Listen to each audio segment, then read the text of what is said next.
මේක ලැබෙන්නේ පැසේජ් එක අන්තිම ක්වෙස්චන් එකක් විදියට. එක ප්‍රශ්නයකින් ඔබගේ බෑන්ඩ් ස්කෝර් එක 0.5කින් අඩු වෙන්න පුළුවන්. මේන් අයිඩියා තීම් එහෙම නැත්නම් සමරි එක ඇකඩමික් රීඩින් ටෙස්ට් එකේදී අපට ලැබෙන තවත් ප්‍රශ්නයක් තමයි ග්ලෝබල් මල්ටිපල් චොයිස් ක්වෙස්චන්. මේ ක්වෙස්චන් එක බොහෝ වෙලාවට ජෙනරල් එක්සෑම් එකට ලැබෙන්නේ නැහැ.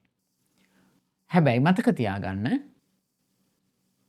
බොහෝ වෙලාවට අපිට ලැබෙන්නේ එක ප්‍රශ්නයයි. ඒ කියන්නේ 40න් එකයි ලැබෙන්නේ බොහෝ විට මේක ලැබෙන්නේ පැසේජ් එක අන්තිම ක්වෙස්චන් එකක් විදියට. එක්කෝ 27 28 වෙන්න පුළුවන්.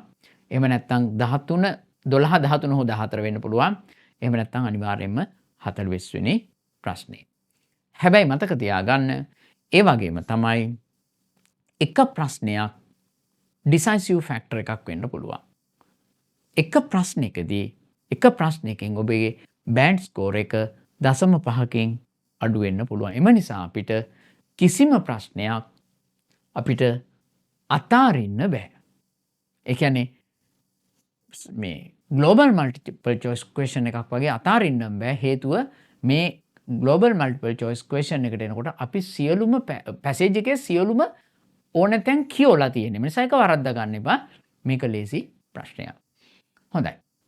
මල්ටිපල් චොයිස් ක්වෙස්චන් එකේදී අපිට ලැබෙන්නේ උත්තර 4යි. රීඩින් වලදී උත්තර 4යි, ලිස්නින් වලදී නම් උත්තර 3යි. නමුත් ග්ලෝබල් මල්ටිපල් චොයිස් ක්වෙස්චන් එකකදී ප්‍රශ්නෙට උත්තර 4කට වැඩිය ලැබෙනවා. බොහෝ වෙලාවට උත්තර 5ක් හෝ 6ක් ලැබෙනවා.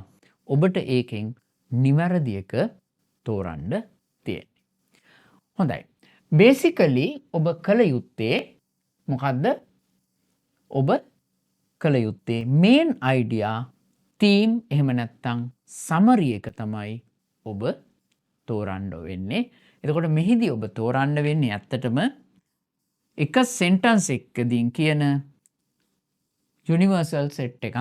ඒ කියන්නේ සර්වත්‍ර කුලකයක් පොඩි පොඩි උපකුලක දෙන්න පුළුවන්. අදාළ ඒ කියන්නේ සමහර වෙලාවට ප්‍රධාන උත්තරෙත් එක්ක දෙන්න පුළුවන් ඇට්‍රැක්ටිව් උපකුලකයක් සමහර විට එක පැරග්‍රාෆ් එක මේන් තීම් එකක් දෙන්න පුළුවන්. ඒ නිසා ඇට්‍රැක්ටිව් සබ්සෙට් එකක් උත්තරේ විදිහට ගන්න එපා. ඒක වැරදි. හොඳයි. ඔබ ක්වෙස්චන් එක මේ විදිහට මීට සමාන එකක් දෙන්න පුළුවන්. What is the best title for the passage? right.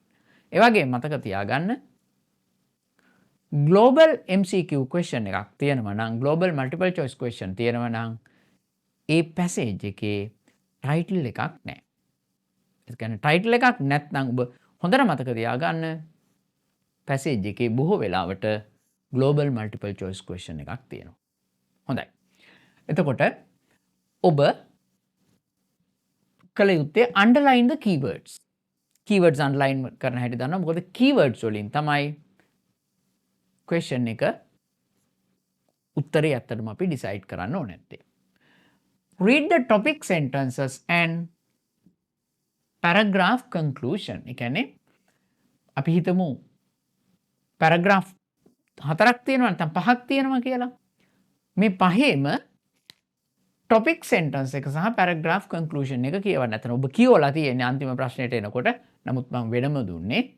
මේ වීඩියෝ එක බලන ඔබ IELTS, OET, හෝ PTE exam කරන්න බලාපොරොත්තු වෙනවා නම් අපගේ courses හා සම්බන්ධ වෙන්න පුළුවන්. එසේම ඔබට ඉන්ඩිවිඩුවල් කොම්පොනන්ට් එකක් සඳහා සහාය අවශ්‍ය නම් විශේෂයෙන් ස්පීකිංగ్ සහ රයිටිං කරෙක්ෂන් අවශ්‍ය නම් අප හා සම්බන්ධ වෙන්න පුළුවන්. ඒ සඳහා ඔබට පහත සඳහන් ටෙලිෆෝන් නම්බර්ස් ඔස්සේ අපව සම්බන්ධ කරන්න පුළුවන්. එහෙම නැත්නම් WhatsApp මැසේජ් එකක් ඔස්සේ අප හා සම්බන්ධ වෙන්න පුළුවන්. ඊට පස්සේ rule out incorrect answers. එතකොට උත්තර 5ක් 6ක් තිබුණට අපිට පැහැදිලිවම උත්තර කීපයක් අයින් කරන්න පුළුවන්. අපි multiple choice question එක කරනකොට අපි දන්නවා technique of elimination කියන එක use කරනවා. technique of elimination කියන්නේ ප්‍රශ්නේ කියවලා relevant නොවන answer, irrelevant answers අපිට අයින් කරන්න පුළුවන්. සමහර වෙලාවට උත්තර funny answers වෙන්න පුළුවන්, out of context වෙන්න පුළුවන්. එහෙම නැත්නම් passage එකේ සුළු කොටසකින් attractive word එකක් වෙන්න පුළුවන්. ඒවා අනිවාර්යයෙන්ම ඔබ අයින් කරන්න. Read the topic sentence, rule out the correct sentence, then choose the correct answers. ඒ වගේම මතක තියාගන්න global multiple choice question එකට ලොකු වෙලාවක් ඔබ ගන්න එපා. passage එක කියවනකොට අපි passage එක කියවන්න කලින් ප්‍රශ්න ටික අපි අනිවාර්යයෙන්ම කියවන්නේ. එහිදී හොඳට ඔළුවේ තියාගන්න question එකක් තියෙනවා, මේකේ අදහස මොකක් වෙන්න ඕනද කියලා. එතකොට ඔබට මේක නැවත passage එක කියවලා උත්තරේ හොයන්න යන්න එපා. ඒකට ගොඩක් වෙලාව යනවා. ඒක ඒ කියන්නේ මෙහෙමයි. Don't do the global multiple choice question at the expense of other questions. Other questions වලට දාන්න තියෙන කාලය වැය කරලා මේක විතරක් කරන්න යන්න එපා. මොකද මේකට 40න් එකයි. එතකොට අඩු කාලයකින් ඔබ මේක කරන්නේ. මොකද මේක කරනකොට ඔබ උත්තරේ හැම passage එකේ හැම කොටසක්ම වාගේ skim and scan කරලා තියෙන්නේ. එහෙම නැත්නම් කියවලා තියෙන්නේ. ඒ නිසා මේක අමාරු නෑ. වගේම වැඩිපුර කාලයක් ගත කරන්න එපා. මේ ටෙක්නික් එක යූස් කරන්න, මේ ටෙක්නික්ස් ටික යූස් කරන්න. ඔබට අනිවාර්යයෙන්ම මේක නිවැරදිව ඔබට උත්තරේ හොයාගන්න පුළුවන් වෙයි. අපි හිතනවා මේ වීඩියෝ එක ඉන්ෆෝමටිව් කියලා, ඔබ අලුත් යමක් ඉගෙන ගත්තා කියලා. එහෙනම් අපේ channel එක subscribe කරන්න, like කරන්න, ඒ වගේම තව කෙනෙකුට ඉගෙන ගන්න share කරන්න.